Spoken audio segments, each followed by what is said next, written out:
नमस्कार साथियों, स्वागत है आपका यूट्यूब चैनल पर। बात करते हैं सालाना सीधी किस तरह से आपको भरनी होगी। तो सालाना सीधी भरने के लिए सबसे पहले आपको गूगल के ऊपर जाकर के आप टाइप कर सकते हैं, सालाना सीधी करके आप टाइप करेंगे। जो आप स्क्रीन पे देख रहे हैं, ऐसे टाइप करने पर आपके सामने इस प्रकार का पेज ओपन होगा। यहाँ फर्स्ट की ऊपर की तरफ आप देख रहे होंगे आता है वेलकम टू सालाना सीधी लॉगिन NIEPA के नाम से आपको .ac.in का पेज है, इसके ऊपर क्लिक करेंगे। जैसे आप इस पेज को ओपन करेंगे तो इस तरह से आपके सामने सालाना सीधी का होम पेज ओपन होगा। देख रहे होंगे यहाँ सालाना सीधी नाम से पेज ओपन हो रहा है। National programme on school standard and evaluation के नाम से आपके सामने पेज ओपन होगा। नीचे की तरफ जाएंगे, यहाँ लॉगिन का ऑप्शन आता है। यहाँ देख रहे हैं आप लॉगिन का ऑप्शन है, तो यूजर ID अपना यूडाइस कोड टाइप करके और पासवर्ड टाइप करके आप लॉगिन करेंगे। सबसे पहले यदि आप न्यू यूजर रहते हो, यहाँ से न्यू यूजर कर सकते हैं। यदि पासवर्ड भूल गए तो फॉरगॉट पासवर्ड पर जाके अपने पासवर्ड रीसेट कर सकते हैं। यहाँ से आप लॉगिन करेंगे। सबसे पहले जैसे आप लॉगिन करेंगे इस तरह से आपके सामने पेज ओपन होगा। यहाँ पे आप हिंदी और इंग्लिश दोनों के अंदर आप इसका ट्रांसलेशन करके देख सकते हैं। हिंदी में खोलना चाहते हो हिंदी पे क्लिक करेंगे, इंग्लिश में खोलना चाहते हो उसको इंग्लिश में आप देख सकते हैं।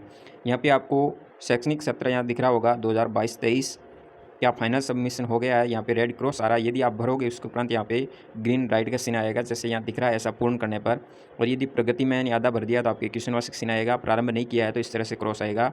और कोई भी आपके ऊपर लागू नहीं होता है तो इस तरह से रेड आइकॉन शो होगा। तो इस तरह से आपको भरना होगा।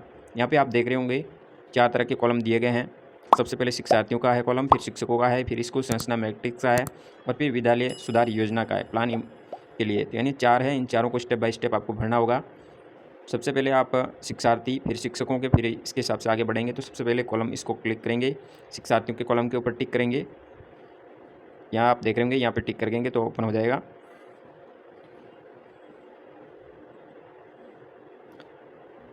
जैसे आप शिक्षार्थी पे क्लिक करेंगे तो शिक्षार्थी का प्रोफाइल और सीखने के परिणाम संबंधित 3 कॉलम ओपन होंगे। यहाँ पे ऊपर की आप देख रहे होंगे शिक्षार्थी के प्रोफाइल और सीखने के परिणाम से संबंधित या परिणाम की समेकित यानी वार्षिक रिपोर्ट दर्ज करनी होगी।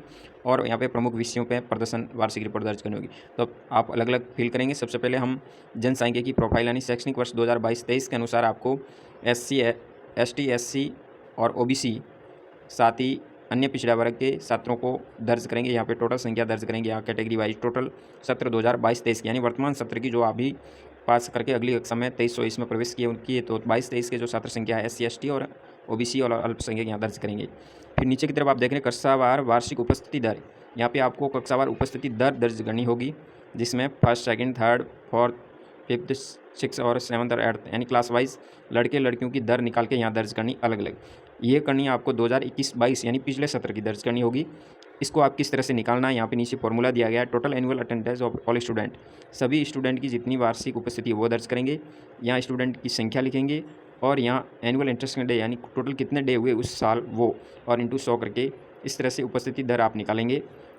प्रत्येक क्लास की अलग अलग निकालेंगे और फिर यहाँ पे आप दर्ज करेंगे और फिर जमा करना यानी सेव के ऊपर क्लिक करेंगे। सेव करने के उपरांत अगला पेज ओपन करेंगे तो अगला पे क्लिक करेंगे। जैसे आप अगले पेज पे क्लिक करेंगे तो सीखने के परिणाम संबंधित यानी वार्षिक समेकित रिपोर्ट, यहाँ पे पहला कॉलम ये था, फिर दूसरा ये होगा शिक्षार्थी के अंदर यानी स्टूडेंट लर्नर्स के अंदर ये सेकंड कॉलम ये ओपन होगा जो नीचे की तरफ देख रहे हैं। यहाँ पे आपको सीखने के परिणाम यानी 2021-22 के दर्ज करने होंगे। यहाँ पे रेंज स्कोर करने वाले छात्रों का प्रतिशत आपको दर्ज करना होगा कक्षा 1 से 8 तक। इसी तरह से आप यहाँ पे प्रतिशत के आधार पे आपको यहाँ पे रिजल्ट दर्ज करना होगा। जैसे यहाँ से 33% से 33 से 40% के बीच में पहली कक्षा में कितने थे, 41 से 50 के बीच में कितने थे, इसी तरह 61 से 70 के बीच में कितने थे, यानी प्रत्येक कक्षा का अलग अलग इस प्रतिशत के रेंज में कितने कितने छात्र संख्या थे जो कि पिछले सत्र 21-22 के यहाँ दर्ज करने होंगे। उसके उपरांत इसको भी आप सेव करेंगे। यहाँ पे सेव करने के उपरांत अगले पेज को ओपन करेंगे, अगला के ऊपर क्लिक करें। जैसे आप अगले पे क्लिक करेंगे प्रमुख विषयों में प्रदर्शन वार्षिक प्रदर्शन यहाँ पे होगा, यानी 2 कॉलम क्लियर हो गए। अब तीसरा कॉलम लर्नर्स का ओपन होगा। तो यहाँ पे आपको सत्र 2021-22 के विषयों का प्रदर्शन यानी भाषा के अंदर पहली कक्षा की भाषा, सेकंड गणित, विज्ञान और सामाजिक, ये आपको कक्षा 8वीं बोर्ड का रिजल्ट यहाँ अंकित करना है। केवल कक्षा 8 की यहाँ पे आपको एंट्री करनी है जो कि 21-22 सत्र की करनी है। ए ग्रेड कितने वो लोग छात्रों ने प्राप्त किया, बी कितनों ने, यानी भाषा फर्स्ट और सेकंड 2 भाषाओं की यहाँ एंट्री करनी होगी, हिंदी इंग्लिश, साथ ही गणित विज्ञान और सामाजिक की यहाँ एंट्री होगी। ग्रेड कितनों ने प्राप्त किया तो ये ग्रेड यहाँ दर्ज करेंगे। लगातार कम प्रदर्शन वाले विषय, यदि ज़्यादा प्रदर्शन कम हो रहा है तो यहाँ पे विषय दर्ज करेंगे और उसके उपरांत इसको भी आप सेव बटन पे क्लिक करके सेव कर देंगे। इस तरह से पार्ट नंबर 1 लर्नर्स का शिक्षार्थी का जो है पार्ट है सेव करेंगे। उसके उपरांत सेकंड पार्ट ओपन होगा जो कि है टीचर्स के लिए। सेकंड पार्ट को आप ओपन करेंगे तो इस तरह से इसमें भी 2 कॉलम दर्ज होंगे, प्रत्येक श्रेणी में शिक्षकों की संख्या और शिक्षकों की उपस्थिति। पहला पार्ट आपके सामने ओपन हो गया है। यहाँ पे आपके सामने शिक्षकों की संख्या वर्तमान सत्र की दर्ज करनी होगी 2022-23 की, यानी आप प्रशिक्षित सत्र मेल कितना है और फीमेल कितना है यहाँ दर्ज करेंगे। संख्या प्रशिक्षित और अशिक्षित, यदि कोई ट्रेनिंग लिया हुआ नहीं है तो उसको भी यहाँ दर्ज करेंगे और सेव बटन पे क्लिक करेंगे और आगे अगले बटन पे क्लिक करेंगे। फिर अगला पेज ओपन होगा शिक्षकों की उपस्थिति का। यहाँ पे आपको शिक्षकों की उपस्थिति दर्ज करनी होगी। ये उपस्थिति आपको सत्र 2021-22 की दर्ज करनी होगी, जिसमें 21-22 में यदि शिक्षक लंबा 1 महीने से अधिक कोई एब्सेंट रहता है या लघु यानी 1 सप्ताह तक यदि कोई रहता है, उसकी संख्या दर्ज करनी होगी यहाँ शिक्षकों की। यानी लंबे समय से 7 दिन या 7 से 1 महीने से अधिक कोई छुट्टी पे रहता है तो वो संख्या यहाँ दर्ज करके इसको भी सेव करेंगे। इस तरह से पार्ट नंबर 2 शिक्षकों का आपको सेव करना है। 2 भाग है इसमें, 2 को क्लियर करना है। फिर अगले भाग की ओर बढ़ते हैं। थर्ड पार्ट को जब ओपन करोगे तो यहाँ पे इस तरह से पेज ओपन होगा। यहाँ दिख रहा है स्कूल मूल्यांकन समग्र मैट्रिक्स। यहाँ पे आपको लेवल देना होगा। यहाँ पे कुल पार्ट्स दिए गए हैं। ऊपर की तरफ आप देख रहे हैं 4 पार्ट्स है। फिर नीचे की तरफ आप जाओगे तो और पार्ट्स आपके सामने 3 यानी टोटल 7 पार्ट्स दिए हैं। इन प्रत्येक के ऊपर क्लिक करेंगे। जैसे हम फर्स्ट पार्ट के ऊपर यदि क्लिक करते हैं, डोमेन फर्स्ट की जानकारी है डोमेन, इसी तरह सभी की एंट्री करनी होगी आपको। यहाँ पे प्रत्येक डोमेन पे आपको क्लिक करना है। नीचे की तरफ जानकारी के लिए डोमेन का ऑप्शन आएगा। जैसे हमने यहाँ पे डोमेन नंबर 4 को खोला, इसी तरह आपको सभी 7 डोमेन को भरना और यहाँ पे स्तर यानी लेवल को सिलेक्ट करना। जैसे यहाँ पे आप देख रहे हैं नए शिक्षकों का उन्मुखीकरण, यानी नए शिक्षकों से संबंधित यहाँ पे कौन सा स्तर है, लेवल 1 है, लेवल 2 है या 3rd है। इसको क्लिक करेंगे। एक को टिक करने के उपरांत आगे सुनना के ऊपर क्लिक करेंगे। कम, मध्यम, अधिक या उच्च रहा है तो यहाँ सेलेक्ट करके इस तरह से आपको करके फिर यहाँ पे नीचे की तरफ जमा करने के ऊपर क्लिक करना है। यानी यहाँ इस तरह आपको सिलेक्ट करना है। जिम्मेदारी, स्वप्न और प्रदर्शन के लक्ष्यों को परिभाषित करने में कैसे हैं, तो सभी के ऊपर आपको टिक करते हुए यहाँ इस तरह को सिलेक्ट करना है। इसी तरह इस डोमेन को कंप्लीट करना है और फिर अगला के ऊपर क्लिक करना है तो अगला डोमेन ओपन हो जाएगा। इस तरह से प्रत्येक 1 से लगा 7 तक डोमेन को आपको लेवल देना है। लेवल के अनुसार 7 डोमेन को सेव करना है। उसके उपरांत पार्ट नंबर 4 की तरफ बढ़ते हैं।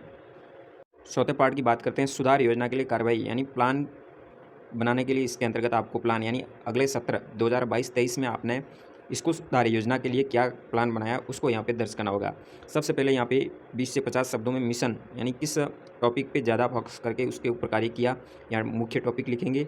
फिर डोमेन फर्स्ट, सेकंड, थर्ड, इसी तरह आगे बढ़ते हुए कुल 7 डोमेन इसमें भी दिए गए हैं, जिसमें अधिकतम आपको 15 शब्दों में यहाँ लिखना होगा कि सुधार का क्षेत्र कैसा है, प्रस्तावित कार्रवाई कैसी है, यदि मदद की ज़रूरत है या नहीं है, तो ये दर्ज करेंगे आप 15 अधिकतम शब्दों के साथ प्रत्येक डोमेन में लिखेंगे। टाइप करके इंग्लिश या हिंदी दोनों में आप दर्ज कर सकते हैं।